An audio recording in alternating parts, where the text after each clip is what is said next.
Hey guys, it's Brian. This is a video for my South Florida family. I'm in Pompano. My parents are in Deerfield. This is a generator video discussing hurricane preparedness for your generator. If a storm is on the way, what you guys need to get so that you guys, your generator will not break down as easily, and etc., etc. If we're planning on getting hit by a hurricane, first of all, I hope you have made sure that your generator starts and works. If you've had me swing by to make sure, then you're good. But there are some things that I highly recommend you go and purchase. In a quarter mile, use the left 2 lane. First of all, make sure you've got a decent amount of fuel, gasoline, or make sure your propane tanks are filled. You know, if in the news it's like a category 4 or 5 and it looks like we're like a day away and it's about to hit us, I mean, make sure you're prepared. You have enough gasoline. If it misses us, you can always transfer the gasoline into your car. I'll put a link as to the device that you get. It's a electric battery operated pump specifically made for the gas tank that'll go into your car tank.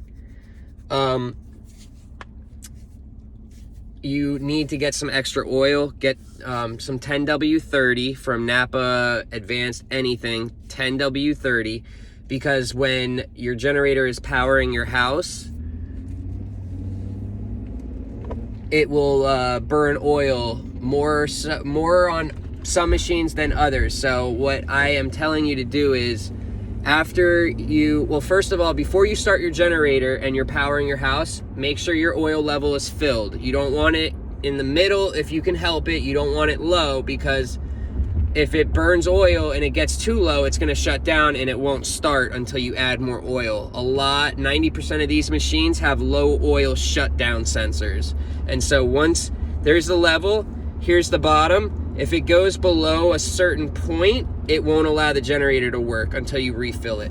You don't want to not have power to your house because of you not having oil to add to it. So I recommend 2 quarts of 10W30.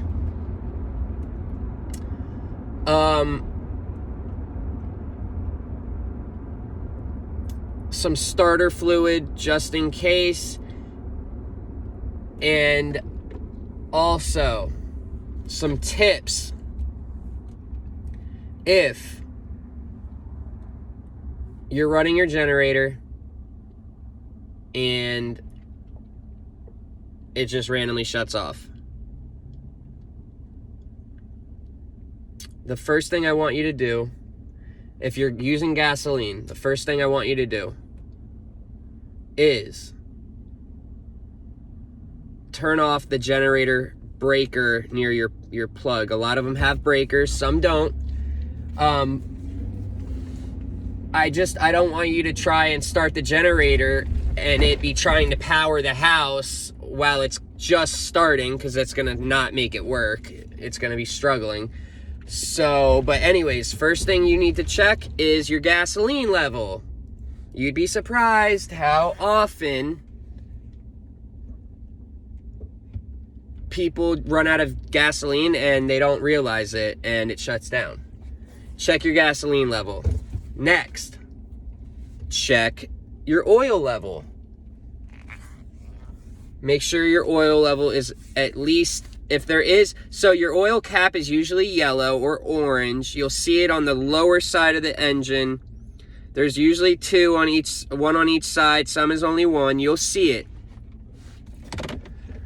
When you untwist it and there's not a little stick going in to measure like you would see on your car, then what that tells you is that the oil level needs to be filled up to the threads where you would thread the cap to check the oil level. So you undo the cap, there's no dipstick, so you look in there, make sure you see oil to the top basically. You basically fill it until it overflows, clean it up, and then you're filled. Now, if you have a dipstick where you take the cap off and it has a stick going in with oil that covers it so you can see where the oil level is, you don't want to overfill it.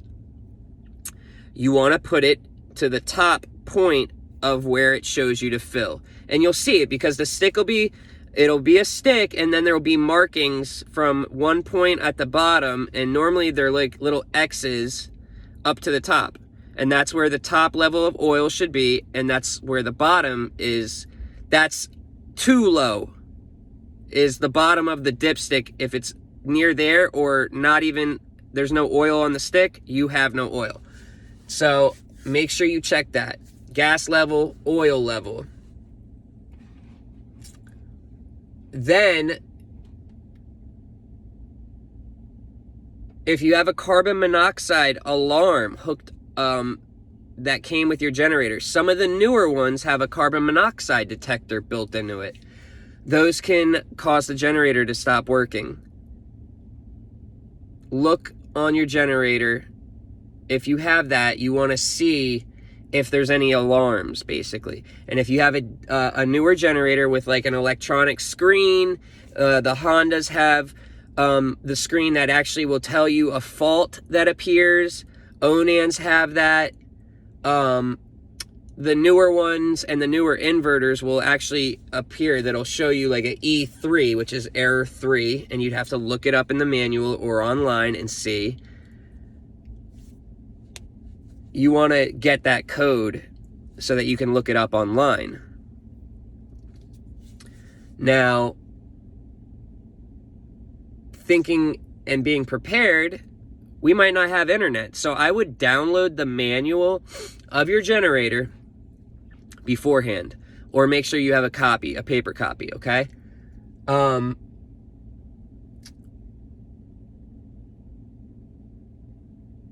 Next thing I would look for is any leaks. Is there gas leaking?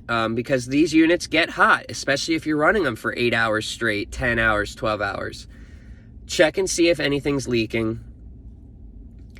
Next thing, for gasoline, obviously you will only be able to run it as long as there's enough fuel in there, right? Now, very important, you don't want to run the generator. You don't want to run the generator completely empty of gas, and then it shuts down from lack of gasoline while it's trying to power your house. And why you don't want that to happen is that generator is running at 3,600 RPMs. The RPMs directly correlate to your voltage. 3,600 RPMs is 120 volts, 240 if you're using that setting. On your generator, there's a 240 or a 120 on a lot of them. If you don't have that, you only have 120 volts. So you're at 120 volts at the regular speed, which is what your appliances and everything need to work. If you run out of fuel, your generator is going to obviously start slowing down and running erratically. And so that's going to change your voltage from 120 to 60 to 80 to 40 to 90, and then to 60 to 40 to 30 to 20 to 0 as it dies. It's still going to be sending that voltage to everything in your house. And so things can break and the controllers can get fried if it's sending too weak of a voltage, and then it stresses the systems. Make sure the first day you're using your generator that you are checking the gas level consistently, constantly, especially when it's running straight. So if you run it, you're not going to have power most likely for a week. Say that. You saw the damage outside and you're like, damn, all right, this is like Andrew or whatever. You're running your generator. The first day, every hour, check to see your level, okay? And if your level is, once it gets low enough, you need to do the process of shutting the generator off to add gasoline correctly. And what you would do is, like I said, on some of the generators where you put your plug in and you connect your plug, there's going to be a little breaker. If you don't have that, what you're going to do is, where you plug in the other side of your plug. So you have one plug into the generator, the other side's going to your panel, right? There's going to be a gen breaker. Any customer of mine knows what I'm talking about. You need to shut that off before you shut down the generator. And what that does is it kills power. The generator is not feeding the appliances anymore, so it won't be your appliances won't be sucking bad power from the gen, and the gen won't be trying to power things as it dies down. Okay, you always got to shut the 50 amp or the 30 amp generator breaker back off, and then go shut your generator down, let it cool, then add gas, check your oil level, good to go. Start it back up. Now, what do you do when you normally start your generator for the first time? You're going to check fuel level. You're going to make sure that the fuel gate valve is on, allowing fuel throughout the system. Have tons of customers that don't remember that because it's under the tank. It's going to be attached to the tank, but on the bottom. So you got to get low and check. Make sure that's on. Make sure you have enough oil. If you have a battery operated generator, I hope you have and have read my posts about a battery tender. If your battery dies and you can't electric start it, you got to have the on off button in the on position. Normally on electric start, there's 3 positions. There's off, on, and then you hold the top one to start the unit, right? And then when you let go, it goes back to on. If your generator, when you go to press start, right, you go from off to on, which is the middle, and then to start, and you're holding it in, and it's supposed to crank, and it just like clicks, or it does nothing, your battery is 95% dead. And what you do is put it back into the on. It'll be in the on position because you're holding it for cranking. Once you let go, it resets to the middle on position. What you're going to do is go to the pull cord. And if you're just starting it for the first time, so the battery doesn't work, put the choke to the left, pull it. If it starts rumbling rough, immediately pull that choke to the right. It'll kick right back on. Now, if you've been running your generator, this is for any generator, for multiple hours, and you turn it off to add fuel, when you go to restart it, it might not start when you put the choke all the way to the left because it's warmed up and heated up. So try the middle, and then even just try the full to the right when it's how it's supposed to be when it's running. Try that, and it should kick on.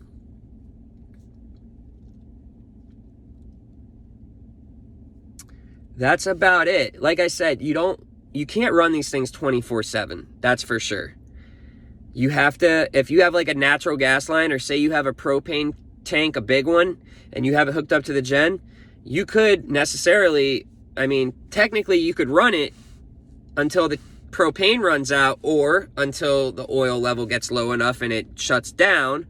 But you don't want to do that. You want to at least shut it down every like 12 hours, let it cool down, give it a little breather, and then start it back up. With the startup process I had said, you would, if you don't have the breaker on your generator, you go to where the other side of the plug is, and you'll have a main break, not the main, your generator breaker. Turn that off, let it cool down, do your checks. When you're ready to start back up again, if you only have the one breaker, 50 amp or 30 amp at your panel, keep that off. Start the generator up. Once it's good and running smooth, go hit the breaker to on, the 50 or 30 gen breaker on. You'll power everything back up. If you have one of the breakers at the generator, keep it off. Start the generator. Once it's working correctly, flick it on. You'll have power to the house. So keep that in mind. I really want you guys to be prepared. If you have any questions, let me know.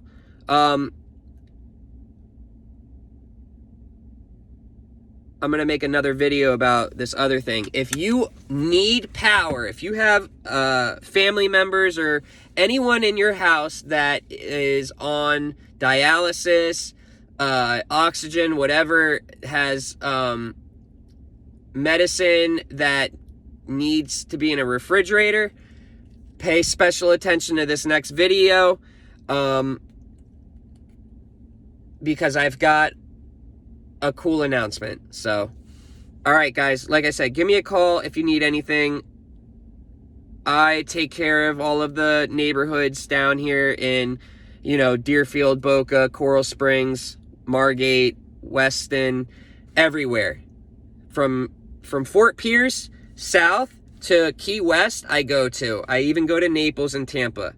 So let me know if you have any questions, and we will get you completely prepared so that if a hurricane comes, your generator will work correctly. Hey guys, I had to add a couple of other important things that I had forgotten. So if your generator has a knob or a switch to change it from 120 volt to 240, you'll see it. If it has it and you look on the control panel where all of your outlets are on the generator, you will see something that has a switch. It says 120 volt and then 120, 240. Don't ever change that while the generator's running. If your generator's acting funky and you want to mess around and you want to just switch that, you're gonna mess things up really badly.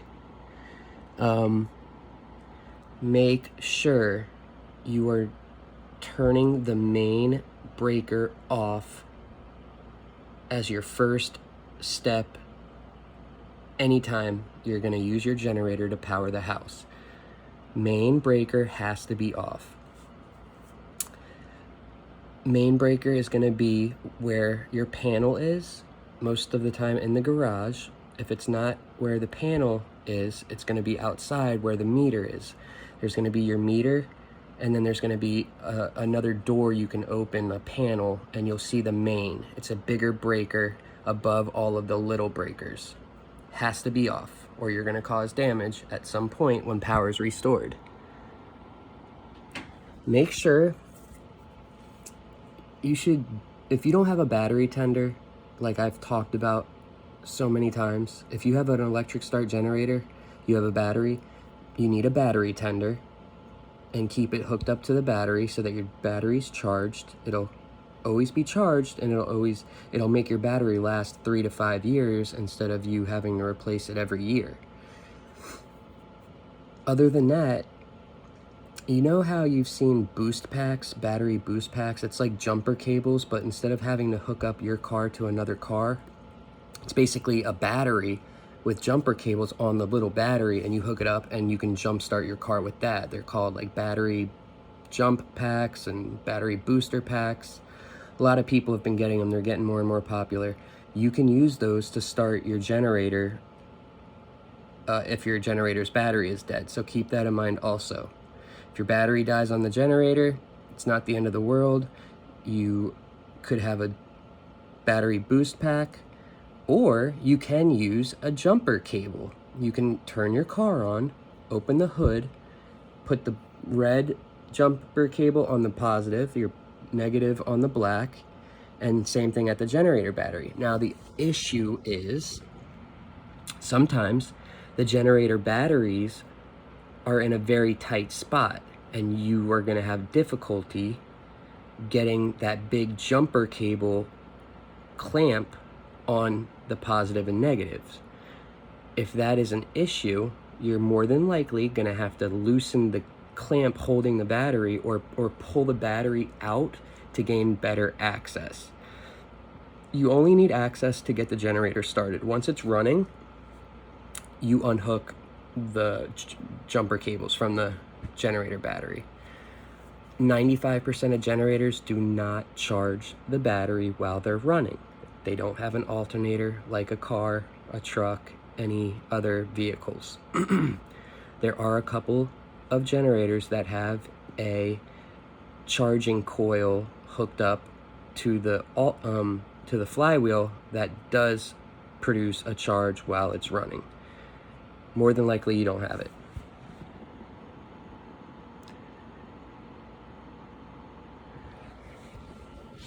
Be smart and conserve fuel. If you are using gasoline, and don't be running your AC 24/7. run it for a couple of hours at night, or just get your house nice and cool before you go to bed. Then maybe have your fans on, so you wake up, yeah, you'll be sweaty, but then you turn it back on, or you figure out a schedule to turn off certain things, because having them on all night long is going to burn more and more fuel, and you want to conserve as much fuel as possible. Also, if you have a liquid propane, or if you have a dual fuel generator where you can use gasoline, or you can change the setting and then use propane. Let's say you're using propane. You have it set up for propane. You got your propane tank. Okay, at least go buy a 5-gallon jug of gasoline to have for an emergency in case you run out of propane. You still have 5 gallons of gasoline that you can use, since you can change the setting to gasoline. Okay? Yeah, my eyesight's really, really bad. I'm sorry.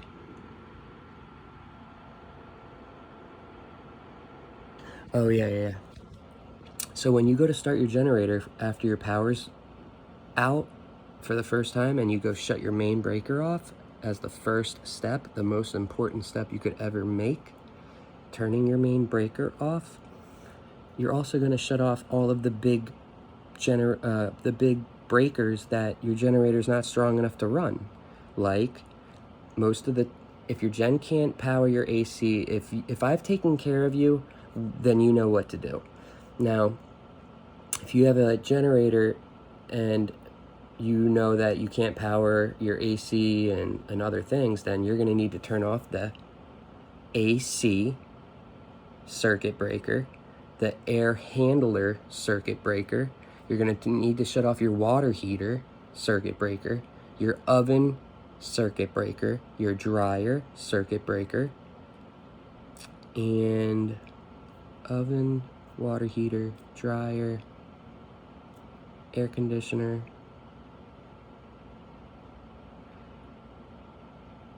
and your stovetop, basically. Those are huge power consumers, and they will overload your generator real quick or cause it not to start. So keep that in mind. You have to have the big loads turned off. Okay?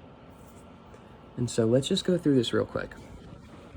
You lose power. First thing you do is you walk out to that panel, and even though you don't have power, you're going to turn the main breaker off. Okay, now turn off the big loads that you can't power, because your gen's not big enough. Most portables aren't going to be big enough to power all of those. So dryer, AC, air handler, oven, range, water heater, stovetop. Okay, cool. It's basically every double pole circuit breaker. You know how you see some circuit breakers that are just a single pole that you turn on and off, and then the others have 2 that turn off and on together? Turn off all of the big ones that have 2 that turn on and off together. Okay, so you have your main breaker off. You have all the big circuit breakers off. You have your generator breaker that has been off. It's still off. Don't turn that on. If you're one of my customers, you know what I'm talking about. When you have your plug installed, you have it hooked up through a circuit breaker, either the 30 or the 50. Keep that off for the time being. Okay, cool. Main breaker off, big breakers are off, gen breakers still off. Go hook up the generator, hook up the cord,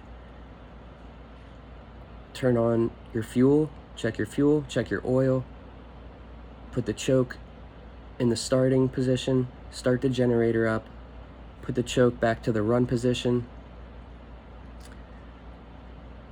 let it warm up for a minute, go to the panel, turn the generator breaker on. You will now have power, lights, fans, to everything that, to everything. Now, if your generator is big enough to run an AC, and you've talked to me about it, if you're one of my customers that I've already helped and serviced, then you know what to do. You turn on the AC and the air handler, and it'll kick on. Now, some have 5-minute delays. Some ACs have 5-minute delays from when they get turned back on from loss of power, and that's to prevent brown outages where people, sometimes you'll lose power for a minute, then it'll turn back on, then you'll lose it again, then it'll turn back on, and you don't want the AC trying to kick on and off.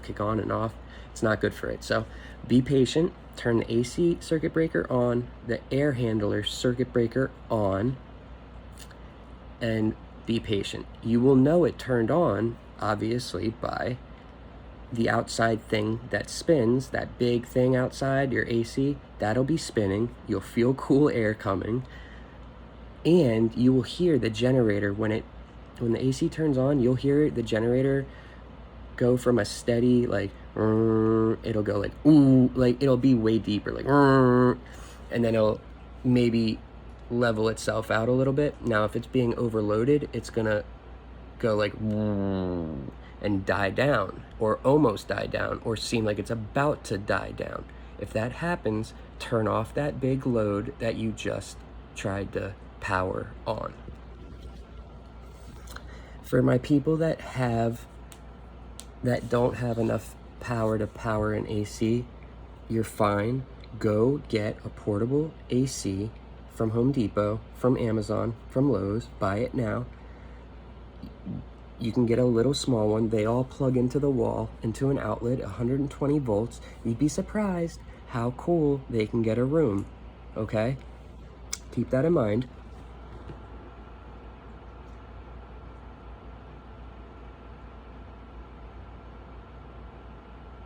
Okay, last thing. If you have an electric start generator, which means you have a battery, which means you press a button and it starts, it cranks, and let's say you don't listen to me. In this video, you don't listen to me. You didn't listen to me 10 other videos ago. And the hurricane hits us,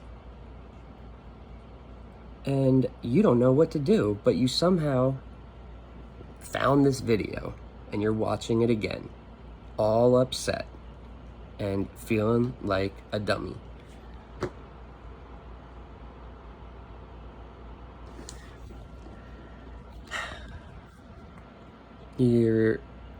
Most of the generators that have electric start also have the pull cord. Some don't. Some electric starts just only have electric start, which is crazy. If that's the case and you don't have a booster pack or a jumper cables and you can't jump the battery and your battery's dead, you're screwed. Unless you like get a neighbor to borrow jumper cables or something from neighbors. Anyways, say you lost, your battery's dead and you're trying to start it with electric start, it won't work. So you go and try and start it with the pull cord, it's not starting. You have to have that switch. You know how there's the switch that you start with electric start with? It goes off, then you put it in the middle, which is on, and then you hold it up to start the generator. Once it starts, you let go, and then it rests in the middle position, which is on still. And then when you shut down, you press it to the off position, it'll turn the generator off, right? If you have that in the off position and you're trying to pull start your generator, it's not gonna work.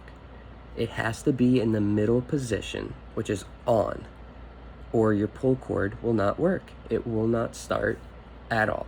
Keep that in mind. People forget these little things. And so, yeah, have to have it in the middle on position for the pull cord to work. And that's about it. I'm gonna give you guys links for the oil that you should have, the pump that you should have, so that if you have extra gasoline at the end of hurricane season, you can stick the pump in the generator fuel tank and then stick the other end in your car tank. It fits there, it's nice, and it pumps it out like really fast, and they're not expensive. I'll put a link for the booster jump cable, jump battery booster pack that I use, the battery tender that I use, and if you have any other questions, let me know. All right, guys, stay safe and be prepared.